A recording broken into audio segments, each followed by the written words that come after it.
The Bible Study Podcast, episode 325. Today, the Bible Study Podcast concludes John 4 and starts John 5.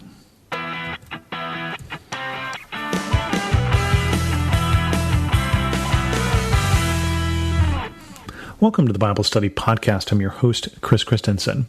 We're going to finish up John 4 with the first mention that John has of Jesus really healing. John 4, verses 43 through 54. After the 2 days, he left for Galilee. Now Jesus himself had pointed out that a prophet has no honor in his own country. When he arrived in Galilee, the Galileans welcomed him. They had seen all that he had done in Jerusalem at the Passover festival, for they also had been there. Once more he visited Cana in Galilee, where he had turned the water into wine. And there was a certain royal official whose son lay sick at Capernaum. When this man heard that Jesus had arrived in Galilee from Judea, he went to him and begged him to come and heal his son, who was close to death. Unless you people see signs and wonders, Jesus told him, you will never believe. The royal official said, Sir, come down before my son dies. Go, Jesus replied, your son will live. The man took Jesus at his word and departed. While he was still on the way, his servants met him with the news that his boy was living. When he inquired as to the time when his son got better, they said to him, Yesterday at 1 p.m, the fever left him. Then the father realized that this was the exact time at which Jesus had said to him, Your son will live. So he and his whole household believed. This was the second sign Jesus performed after coming from Judea to Galilee. It's interesting, remember we said in the beginning that John has a different emphasis than Matthew, Mark, and Luke. John is writing to people who have read those other Gospels, or at least one of those other Gospels, because he's writing much later. And so he's not writing because so much he needs to fill in the gaps in the narrative as he needs to bring explanation. He's writing to Christians, not to the Romans as Mark was doing, or to the Gentiles as Luke was doing, or to the Jews as Matthew was doing.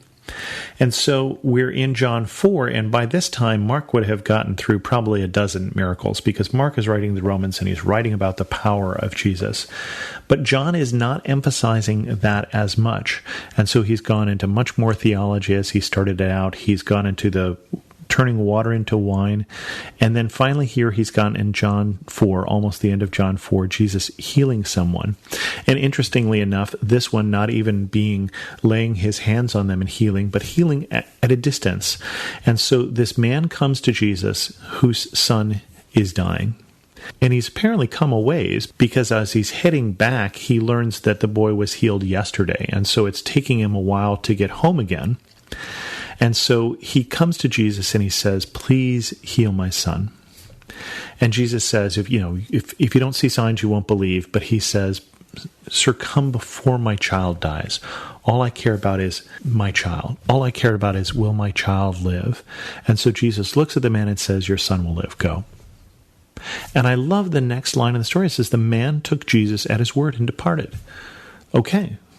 We see that later on with the centurion in Luke's gospel, I believe it is, who is told, just say the word and my servant will be healed, for I am a man under authority, and I tell to this servant go, and he goes, and this one come, and he comes. This man, like that centurion, understands that Jesus has the power, has the authority, and now he sees clearly that Jesus has the will to heal his son. And so he takes him at his word. Now I'm going to go home. I have done what I needed to do. And he's on his way home when they meet him and say, great news, he's healed. Great news, the fever broke. And so he asks, and wouldn't you ask, wouldn't you want to know, okay, he's healed. When did it happen? Can you tell me exactly? Were you looking at your watch? Well, not your watch. Were you looking at your sundial? And they give him the time and he knows. He knows. It's not a coincidence. It happened at the same time. And it says that he and his whole household believed. I love this story of the official son. We never get his name. We don't know what happens to him after this point. But we have this act of faith by the Father, who comes to Jesus knowing that Jesus has the power and authority and asking him if he has the will, who goes away when Jesus tells him that it is done, and who double checks the time and finds out that it's just the way Jesus said, and he believes, and his whole household. Great, great story, an example for us. Continuing on into John 5, we get the second healing that John talks about. The healing at the pool. Sometime later, Jesus went up to Jerusalem for one of the Jewish festivals. Now there is in Jerusalem, near the sheep gate, a pool, which in Aramaic is called Bethesda, and which is surrounded by 5 covered colonnades. Here a great number of disabled used to lie, the blind, the lame, the paralyzed. One who was there had been an invalid for 38 years.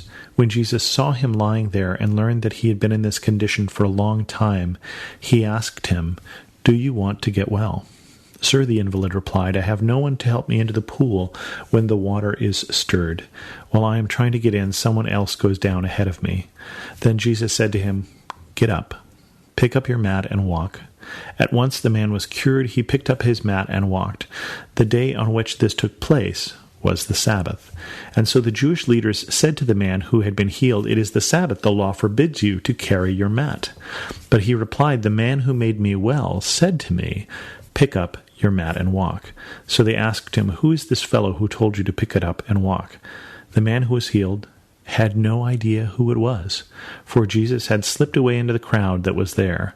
Later Jesus found him at the temple and said to him, "See, you are well again. Stop sinning, or something worse may happen to you." The man went away and told the Jewish leaders that it was Jesus who had made him well. So Jesus is not yet known in this story, apparently, for his healing. At least he's not recognized by this man. This man is lying at this pool at Bethesda. And the understanding is that occasionally God would send an angel that would stir up the waters, and the first one in the pool, first in, first served, the first one in the pool would be healed. And so when Jesus looks at this one man, now remember, this is a pool that says great number of disabled people used to lie.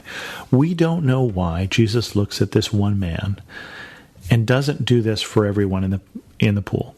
We don't know. It doesn't say. But it does say he goes over to this one man, an invalid for 38 years, and says, "Do you want to get well?" That seems like a very silly question. Why, if he didn't want to get well, would he be lying at this pool? The whole point of this pool was that you could be there just in case there was a chance of being healed. And certainly if you've been sick for 38 years, you might think it'd be obvious that you want to get well. But Jesus asked the man, "Do you want to get well?" Now, if he's been sick for 38 years, it's not clear that he has a craft to go back to. It's not clear what his life is going to be like after he's healed.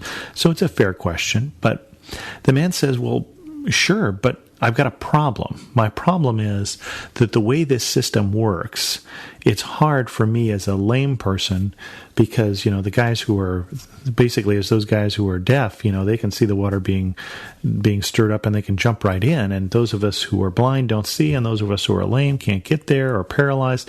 It says the system isn't really fair here, but somebody always gets in ahead of me. Something always happens and I can't get healed. It's not my fault. And Jesus looks at him and tells him, "Get up. Get up, take your mat, walk." And he does, gets up. He doesn't know who this guy is, but he listens. There's something in this voice. There's something in the authority of Jesus that he gets up and he can stand.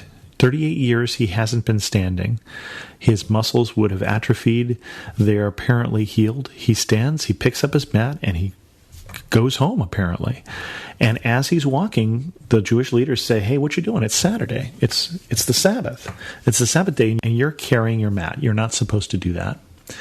And he says, "Well, I was told to, and I was told to by someone who healed me." Who was it? I don't have any idea. That just amazes me.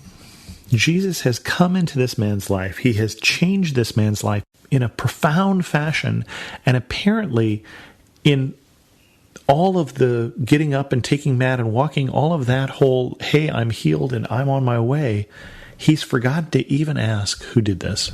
And Jesus has disappeared into the crowd. And he doesn't have any idea where this came from. And I wonder, do we sometimes have God intervene in our lives and we don't even take the time to think who did that? We don't even take the time to acknowledge and thank God for what has happened. Do we remember when we have been praying to go back and thank God for answered prayers? Remember the 10 lepers who were healed, and only the one who runs back to Jesus to praise him and to thank him for what he did. And the other 9 got on with their lives, apparently, like this man did.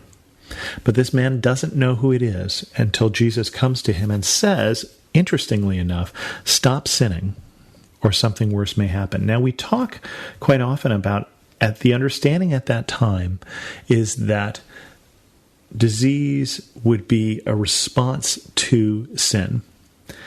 And that the question that comes up quite often is, whose sin was it? Was it this man's sin or his parents' sin that this man, for instance, was born blind? Whose sin was it that this man was an invalid for 38 years? In the case of the man born blind, he says, no, it's because this man was born blind so that you can see the glory of God. In this man's case, and just in this man's case, he looks at the man and says, stop sinning. I understand you. I know you. I know what you've been doing, which he doesn't express to John, so John doesn't write it down. But I know that you need more healing than just your legs. You have something else wrong. You have sin which is gotten into your life, and you need to stop that. You need to stop that, or something worse may happen to you. Now, my immediate thought is Jesus saying, if you don't stop sinning, you will lose your legs again, or you'll get sick again, or so. But that may not be the case at all. We know that the wages of sin are death. We know that sin leads us away from God, and away from God is towards death. And so it may just be Jesus saying, the road that you're on with whatever it is that you're doing that he doesn't bother to tell to us, the road that you're on leads to death. The road that you're on leads away from God. It leads away from a meaningful, productive, valuable, righteous life. That is worse than being paralyzed for 38 years. And that's interesting to note. And then at that point, the man knows who has healed him. And what does he do with that knowledge? He goes and tells the religious leaders. An interesting response. With that, we're going to end this episode of the Bible Study Podcast. If you have any questions, feel free to send an email to host@thebiblestudypodcast.com. You can also leave a comment on this episode at thebiblestudypodcast.com, or follow me on Twitter at Chris2X. And as always, thanks so much for listening.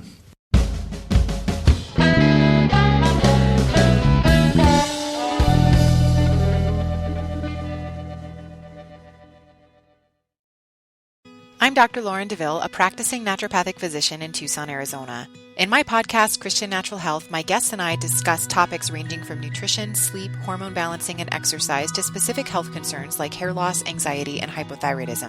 I'll also interweave biblical principles as they apply throughout the podcast, because true health is body, mind, and spirit. Listen to Christian Natural Health for free at lifeaudio.com or on your favorite podcast platform.